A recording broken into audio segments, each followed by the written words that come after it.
All right, moving on to example number 3 of finding values of functions using graphs.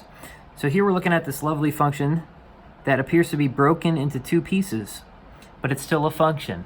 What we have here is this dotted line, which is called a vertical asymptote, meaning the graph itself will never cross through that line.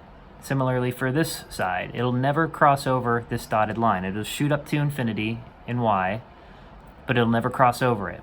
Okay? If it did cross over it, then you wouldn't have a function anymore. Okay? So the question is, find f of 2, find f of 5.5, and find f of 1. All right, so how do we go about doing that? Same way as we did for the last couple examples. F of 2, what happens when I plug in x is equal to 2? What y value does my graph give me? So I go over x is equal to 2, go up to my graph, and it looks like my height is roughly 5. Again, it's a hand-drawn graph, so we can't be 100% certain that that's correct, but it'll do for what we're trying to achieve here. Your book or your homework will have nicer graphs than what I've just drawn. So f of 2 is 5. I plug in 2 into my function. What comes out? The y value, 5. Okay, how about f of 5.5? See, you don't have to plug in just whole numbers. This function is defined for fractions too. So if I go over to 5.5, which is roughly halfway between, well, it is exactly halfway between 5 and 6 right here, what is the corresponding y value? It looks like the graph crosses through the x-axis at exactly that point.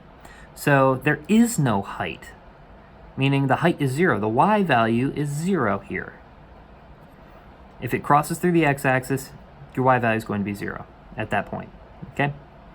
So 5.5, f of 5.5 is 0. That is the corresponding y value. So f of 1. If I plug in 1, let's see here, go over to 1. Where do I hit the graph? Is it down here? Is it up here? As I mentioned before, the graph never crosses over this line, meaning it's not defined at 1. That's precisely what this asymptote means. It means that f of 1 does not exist, because this graph over here and over here never cross over it. I won't ever get a y value for 1. Okay? So f of 1 does not exist. Or you can say is not defined.